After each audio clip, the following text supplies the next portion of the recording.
माननीय अध्यक्ष जी, आपके मार्फत मैं भारतीय जनता पार्टी से ये पूछना चाहती हूँ कि आपकी दृष्टि में बदलाव, सुधार, विकास और रिफॉर्म की परिभाषा क्या है? क्या रिफॉर्म आपकी परिभाषा में सिर्फ दिखने वाले चुनावी आंकड़ों तक सीमित है, या आपके साथ आपकी सरकार के विभाग द्वारा आपके समर्थन में जुटाए गए आंकड़ों तक सीमित है? सत्ता प्राप्ति तक सीमित है या सत्ता में बने रहने तक सीमित है? क्योंकि किसी भी दृष्टिकोण से और किसी भी परिस्थिति में सुधार, बदलाव, विकास अंतर्राष्ट्रीय पटल पर झूठे आंकड़े या टॉल क्लेम्स करके आप छवि सुधारने को तो नहीं कह सकते, अपितु रिफॉर्म और सुधार वो होता है जो देश प्रदेश के आम जनता के जीवन, जिंदगी और जीवन स्तर के सुधार से संबंधित हो।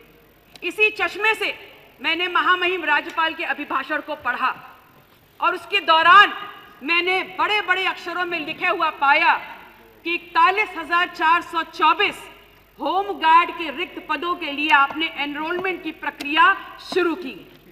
एक पल के लिए अगर मान भी लें कि आप कुछ बेहतर करना चाह रहे थे, तो ये कैसी बेहतरी है जहां आपके ही केंद्रीय गृह मंत्रालय के अधीनस्थ महानिदेशक नागरिक सुरक्षा, अग्निशमन सेवाएं, होमगार्ड नई दिल्ली इन्हीं जवानों को रोस्टर के आधार पर ड्यूटी देने का निर्देश देती है। इस बात को, इस फैक्ट को भली भांति जानते हुए कि अगर रोस्टर पे ड्यूटी आवंटन होगा तो उनके मानदेय में उनके डिप्रेशन आ जाएगा। इस बात को समझते हुए कि उनको एक आर्थिक संकट का सामना करना पड़ेगा, लेकिन उसके बाद भी बड़ी बेशर्मी का लबादा ओढ़ते हुए बड़ी सहजता से इसको भी सुधार के रूप में अभिभाषण में वर्णित किया गया है। माननीय अध्यक्ष महोदय, जिस बदलाव, जिस सुधार और जिस रिफॉर्म की बात हम कर रहे हैं, उसका उद्देश्य है न्याय, समानता और दक्षता। और भारतीय जनता पार्टी की सरकार ने इस रिफॉर्म के पीछे छुपे हुए उद्देश्य और विचार की धज्जियां उड़ा के रख दी।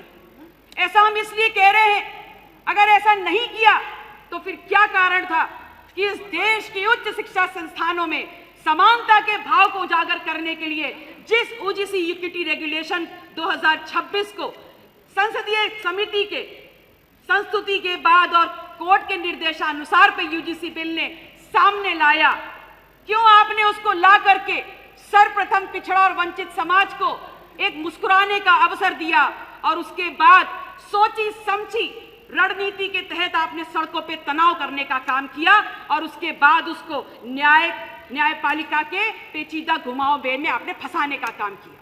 क्या मिला आपको ये करके? क्या हासिल किया भारतीय जनता पार्टी की सरकार ने?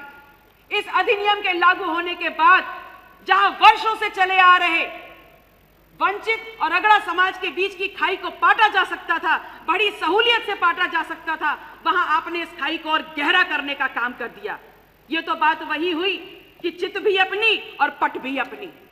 माननीय अध्यक्ष जी, जितना सवाल आज सरकार के ऊपर उठ रहा है, उससे ज्यादा सवाल आज हम सब के ऊपर भी है, हम जनप्रतिनिधियों के ऊपर भी है, क्योंकि वंचित समाज उच्च शिक्षा में अपने सम्मान और अपनी शिक्षा के लिए आज तमाम जनप्रतिनिधियों की तरफ आशा भरी निगाहों से देख रहा है।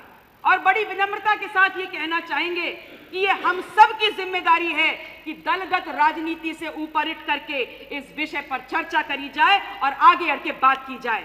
अन्यथा की स्थिति में रामधारी सिंकर जी ने तो लिख ही दिया है कि जो तटस्थ है समय लिख देगा उसका भी अपराध। माननीय अध्यक्ष जी, मैं भविष्य वक्ता तो नहीं हूं, लेकिन एक बात जरूर कह सकती हूं, इस बात को याद रखिएगा और ये सदन भी इस बात को याद रखेगा कि जिस भारतीय जनता पार्टी ने इस यूजीसी इक्विटी बिल 2026 को न्यायपालिका के झंझावट में फंसाने का काम किया है, वही घुटनों पे आकर के इस इक्विटी बिल को लागू करेगी। और ऐसा इसलिए कह रहे हैं कि भारतीय जनता पार्टी की सरकार के लिए उनकी सोच में सत्ता कायम करना, सत्ता में रहना ही सबसे बड़ा सिद्धांत है। इस इक्विटी बिल को लाना, उसको सड़कों पे तनाव के रूप में फैलाना और फिर न्यायपालिका में फंसाना, इन तमाम घटनाक्रम के बीच में इस समय अवधि में उन्होंने वोट के बढ़ते हानि लाभ जोड़ घटाने के आंकलन को बहुत अच्छे से कर दिया है और इस बात को जरूर स्थापित कर दिया है कि भारतीय जनता पार्टी चाहे छाती पीट पीट करके कुछ भी कहे, लेकिन उसका हर कदम सुधार नहीं होता, उसका हर कदम रिफॉर्म नहीं होता।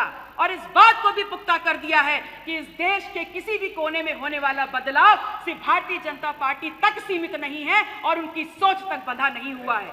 माननीय अध्यक्ष जी, आपकी पीठ के निर्देश की बाध्यता को समझते हुए जिस विधानसभा से मैं आती हूँ, जनपद कौशाम्बी तथागत गौतम बुद्ध की धरती सिराथू विधानसभा से, मेरा आपसे ये निवेदन रहेगा कि मेरे क्षेत्र से जुड़ी हुई तमाम समस्याओं जिनको मैं लिस्ट आउट करके टेबल कर रही हूं, मेरे वक्तव्य के साथ उसको जोड़ने का आप निर्देश पारित करें। बहुत बहुत आभार। नमो बुद्धाय। जय अपना दल, जय संविधान। धन्यवाद।